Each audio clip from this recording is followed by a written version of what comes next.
Somebody has said that the job of the artist is to see and then to show others what they've seen. Can we talk about moments that heal or repair a character? I love moments in film where there is restoration of some kind that happens in a way that seems believable, that doesn't seem Shangri-La. I think about the film Blood Diamond in this regard. So there's really two stories that happen in Blood Diamond. We have the story of a South African diamond merchant played by Leonardo DiCaprio, who is trafficking in these blood diamonds. I think the movie takes place in Sierra Leone. And so he's on the hunt for this giant diamond that he's heard has been found out in the mines that are run by the rebel military. And the rebel military conscripts boys as child soldiers, both to fight for them, but also to work in these mines. The other main character is played by Djimon Hounsou, and he's the dad of a boy who has been abducted and taken away from his village, made to be a soldier who commits atrocities. So this young boy, 10 years old maybe, has been made to do horrible things, and his dad is determined to find his son and somehow bring him back to the family. And as he's doing that, he gets forced into working, digging for diamonds for the people who stole his son from him. And he finds this massive diamond. And he buries it out away from the camp and continues looking for his son.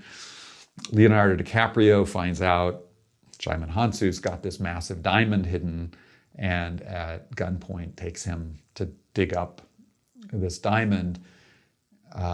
And just as they're digging for this diamond, Djimon Hounsou's son shows up and is holding a gun on both men.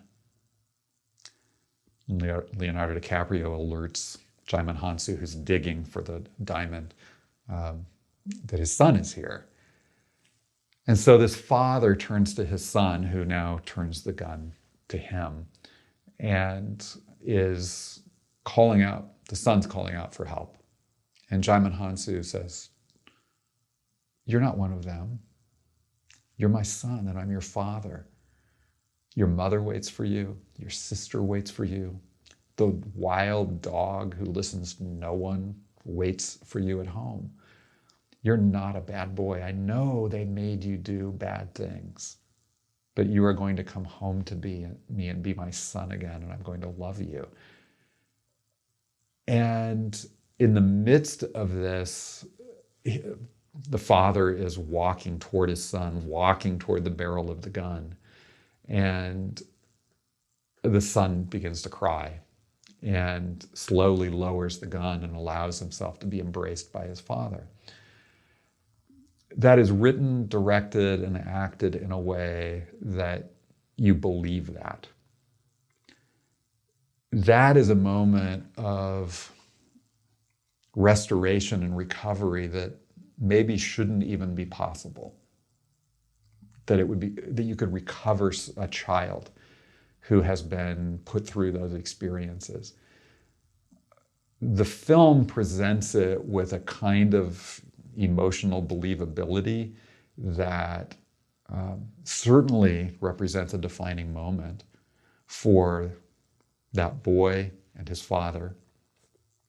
That is going to be the pivot point. Certainly this kid's going to need probably lots of therapy and lots of love over lots of years to completely emerge from that awful darkness. But in that moment, you believe that there is real hope and that this moment represents a before and after, that they will look back 10 years from now and see that is the moment that the healing began, that the restoration began, and that love began to eclipse hate in the life of this boy. I think healing's like that. It doesn't usually come in a moment. Usually it comes a little bit at a time, but it has a beginning. And as storytellers, as filmmakers, we have the capacity to aim the camera, aim the attention of the audience at even the minutest movements so that we are able to perceive the moment when a process of healing begins and actually allow the audience to see, feel, and appreciate what's happened in a way that if we were on stage and we were looking at the proscenium, like you'd miss it. You'd never know it was happening.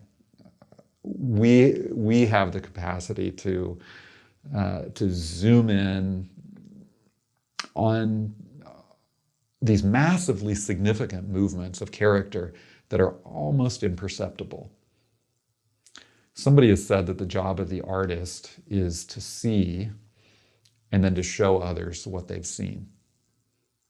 And for me, this is an example of that, of looking closely enough to see this monumental thing that's happening in this tiny little frame and blow that up so that we see it, we understand it, we appreciate its meaning, and we feel it. And it seems that combination of meaning and emotion are another of the things that we just really crave from our stories. Just out of curiosity, what was the Leonardo DiCaprio character doing during that moment?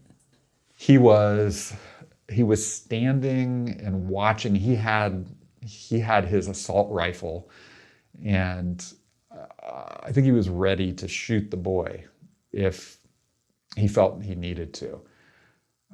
But he was also witness. He was bearing witness to this miracle moment.